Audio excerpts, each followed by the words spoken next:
నేను నిద్రవేసిన పులిని, నా ప్రతి కదలిక సింహస్వప్నం అంటాడు. అలాగనే ఇవాళ అంబేద్కర్ వాదం మొత్తం కూడా భారతదేశాన్ని మొత్తం కూడా చుట్టుముడుతూ ఉంది. ఇప్పటి వరకు ఉన్నటువంటి అంశాలన్నింటి మీద కూడా ప్రశ్నలు లేవనెత్తూ ఉంది. ఇవాళ అత్యంత దారుణంగా భారతదేశంలో ఉన్నటువంటి ప్రజలందరినీ కూడా వర్గాలుగా, కులాలుగా, మతాలుగా విడదీసి పాలకులు తమ యొక్క పబ్బాన్ని గడుపుకుంటూ ఉన్నారు. దాన్ని వ్యతిరేకిస్తూ రాబోయే కాలంలో ఎస్సీ, ఎస్టీ, బీసీ మైనారిటీలందరూ కూడా ఏకమై రాజ్యాధికారం కోసం పోరాటం చేయాలనేటటువంటిది మాలమల్ల యోధుల కమిటీ యొక్క ఆశయం. దానికోసమే నిరంతరం కృషి చేస్తూ ఉన్నాం. అంతేకాకుండా ఇవాళ సుప్రీంకోర్టు ఇచ్చినటువంటి తీర్పు భారతదేశంలో ఉన్నటువంటి ప్రజలు ఏ మతాన్నైనా తీసుకునేటటువంటి హక్కు రాజ్యాంగం మనకు కల్పించింది. ఆ హక్కుని కాలరాస్తూ ఇవాళ ఒక్క దళితులు మాత్రమే, అంటే ఎస్సీలు మాత్రమే మతం మారితే వాళ్ళకు ఉన్నటువంటి రిజర్వేషన్లు పోతాయని చెప్పేసి ఇవాళ సుప్రీంకోర్టు తీర్పు ఇవ్వడం జరిగింది.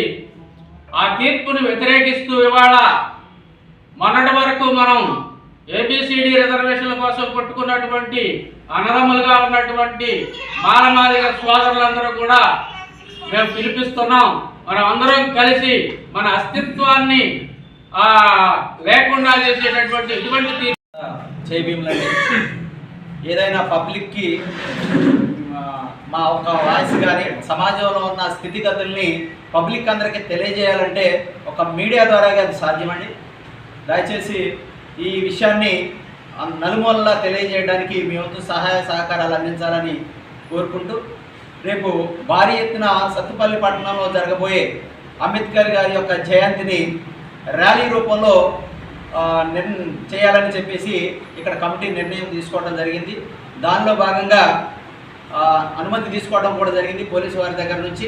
అలాగే లోకల్ ఉన్నటువంటి స్థానిక సభ్యులైనటువంటి ఎమ్మెల్యే గారి ద్వారా కూడా ఈ విషయాన్ని తెలియజేయడం జరిగింది.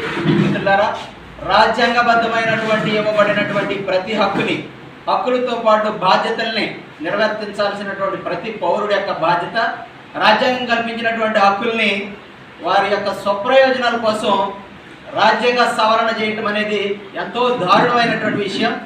అంబేద్కర్ గారి యొక్క సెంటర్లో అంబేద్కర్ గారి యొక్క స్టాట్యూ దగ్గర అంబేద్కర్ గారికి పూలమాలలు సమర్పించి ఆయన యొక్క జన్మదిన వేడుకలను జరుపుకున్న తర్వాత తదనంతరం ఎమ్మెల్యే గారి యొక్క అధ్యక్షతన ర్యాలీ సత్తుపల్లి చివర ఉన్నటువంటి జ్యోతి నీలం కాడ నుంచి ర్యాలీ ప్రారంభమవుతుందండి. బైక్ ర్యాలీ అక్కడ నుంచి హనుమాన్ నగర్ వరకు వెళ్ళి మళ్ళీ యూటర్న్ తీసుకొని కొమ్మేపల్లి దగ్గర ఈ ర్యాలీ పూర్తి చేయడం జరుగుతుంది.